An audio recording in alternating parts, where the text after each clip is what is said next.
So the Buffalo Bills have a very big decision to make regarding a key weapon of their offense that wants a ton of money and might be holding out for quite some time if he doesn't get it. Well, in today's video, I'll dive into the reasons for and against him actually getting paid what he wants. I've also got to talk about a veteran pass rusher with a lengthy injury history that the Bills just signed and is, you guessed it, already injured again. Aaron Rodgers also gave more clues about his future in the NFL, so let's talk about it all and more right after.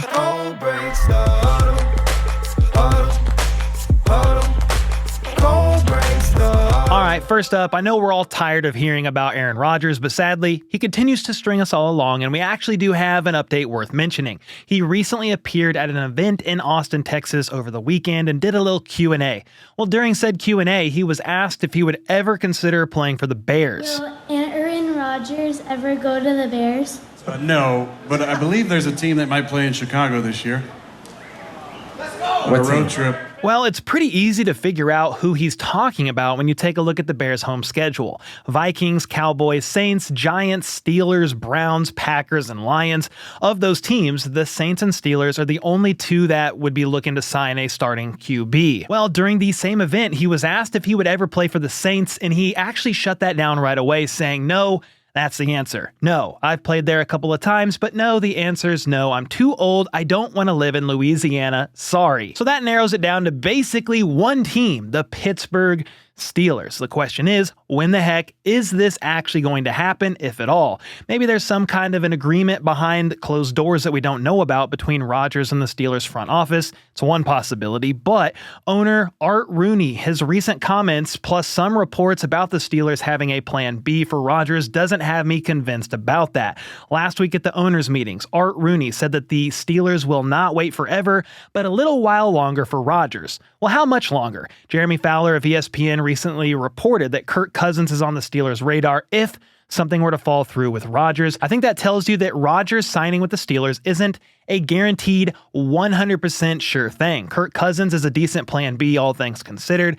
However, he's not without his own problems, with his mainly being financially related. Cousins is owed $37.5 million in guarantees over the next 2 seasons. Several teams reportedly showed interest in him earlier in the offseason, but Fowler made it seem like the Falcons were unwilling to take on any of that remaining money in a potential trade. In order for a trade like that to happen, they might need to play ball just a little bit with the financial aspect of his contract. Now, should Rodgers not end up signing with Pittsburgh, they might be the only team desperate enough to give up both draft capital and take on Kirk's remaining salary, even though it feels like a bit of a long shot. But if Rodgers does sign with the Steelers, that might mean Kirk is stuck in ATL as Michael Penix's backup for at least one season.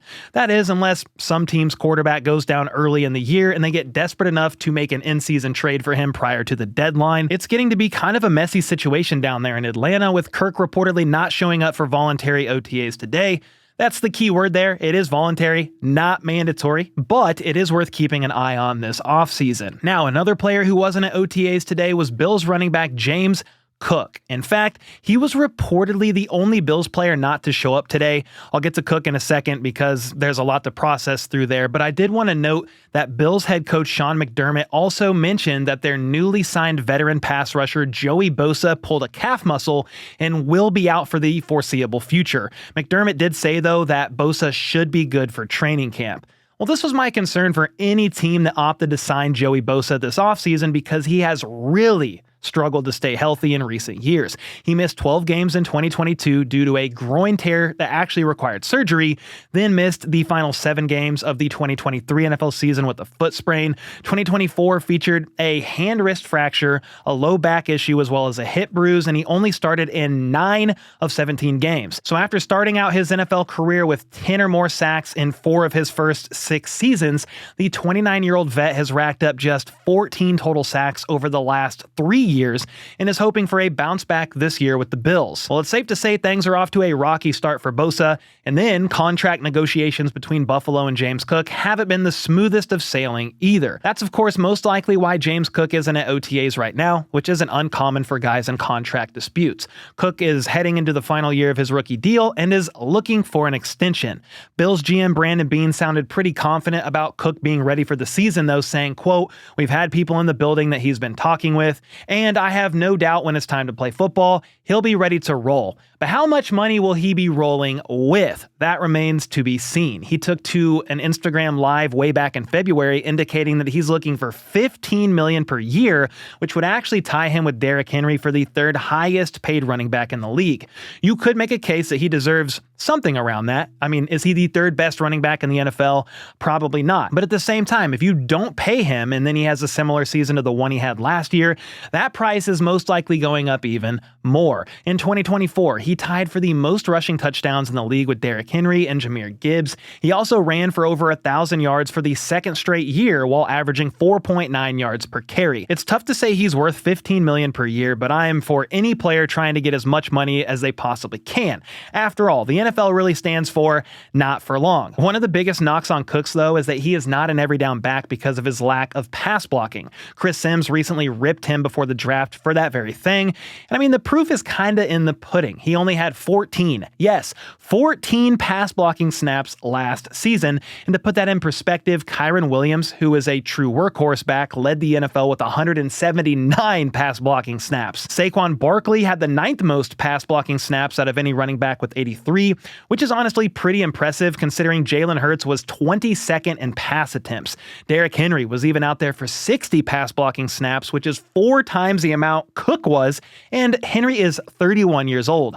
Altogether, Cook was on the field for less than 45% of the team's offensive snaps last season. And it's hard to justify giving a guy top dollar when you have to take him off the field in a lot of obvious passing downs. But I'd love to get your guys' thoughts here. Do you think James Cook is worth $15 million per year? And do you think the Bills will be right to pay him that? Let me know your thoughts either way in the comments below. Next up, Dolphins cornerback Jalen Ramsey is reportedly drawing more trade interest than people thought. That's what Adam Schefter reported, saying that there has been interest around the league and that it sounds like within the next couple of weeks, the Dolphins will be able to find a trade partner for Ramsey. They're likely waiting until after June 1st, as they would save nearly $10 million towards the cap by trading him after that date. But if they were to move him beforehand, they would be responsible for an $8.6 million cap hit. And even though he's 31 and under contract through 2028, the reason teams aren't scared off by that is because he has no guaranteed money left on his contract after this season, meaning it would be much easier to move on from him after this year for any team that trades for him. There's plenty of teams that need cornerback help, though Ramsey has made it clear he wants to play for a contender, which narrows it down a bit. Jeremy Fowler actually reported late last week that several teams have emerged as suitors, with those being the Rams, Cowboys, and Commanders. Well, the Cowboys weren't contenders last year, but the Rams and Commanders both made the playoffs. So the Rams would be interesting because Ramsey played there for several years and won a Super Bowl with them before they traded him to Miami. Then the Cowboys are always looking to make a splash, so that wouldn't surprise me to see them bring in a big name like Ramsey. It would also be on brand for the Commanders, who have been going all in this offseason, making huge trades. Plus, going back to last season, they even traded for Marshawn Lattimore. So while they both may be on the other side of their primes, that would be a pretty interesting 1-2 punch at cornerback, Marshawn Lattimore and Jalen Ramsey. Now, another cornerback who's been in all kinds of trade rumors is Packers corner Jaire Alexander. It's been going on since February, when it was reported that the Packers were open to trade offers for him. It makes sense here. He's been a great player when healthy, making 2 All-Pro teams, but the problem is injuries have really started to pile up. He's missed 34 games over the past 4 seasons, dealing with all kinds of injuries, from his shoulder and back to his knee and even his groin. He's still only 28 years old, but the rapidly growing injury list is definitely concerning. That could very well be why nothing materialized in terms of a trade, or it could be that they just didn't get any offers that blew them away. Either way, the Packers don't appear like they want to move on from him after all, because it was reported today that Green Bay proposed a restructured contract to Jaire. So that indicates they obviously want to at least try and keep him around. On top of that, Alexander reportedly wants to stay with the Cheeseheads, so this may actually work out as long as the terms are agreed to. Those numbers aren't known at this point, but we do know that Jaire has 2 years remaining on his current deal, and his $24.6 million is the 3rd largest cap hit on the team behind Jordan Love and Rashawn Gary. That's obviously not great for a guy who has struggled to even stay on the field. They'd probably like to bring that down to a much more reasonable number, and if they can't agree to something, then at that point the move may be to actually release him. If they do it before June 1st, they would save $7.6 million in cap space, but if they wait until after June 1st, they'd free up around $17 million. It's worth noting, though, that they do have nearly $30 million in 2025 cap space already, so it's not like they're desperate for cash, but this is a possible move if both a restructure or a trade doesn't get done. And then we have a new highest paid player at their position, with that being Raiders punter AJ Cole. He's been with the team his entire 6, soon to be 7-year career, and honestly, he's been fantastic for them. He's made first team All-Pro twice, has been selected to 3 Pro Bowls, and is second all-time in yards per punt. So well-deserved on his part, and he's obviously had a lot of practice in perfecting his craft since the Raiders punt all the time. At least, that's what I thought until I looked at the numbers. He was actually tied for 16th last year with 65 punt attempts, which means a bunch more teams punted more often than the Raiders on average. Anyway, here's the financials of that deal. It's a 4-year, $15.8 million extension, and that earns him enough to pass up Seahawks punter Michael Dixon as the highest paid. Anyway, that's all I have for today. Hope you guys had a fantastic Memorial Day weekend, and with that, I'll see y'all next time.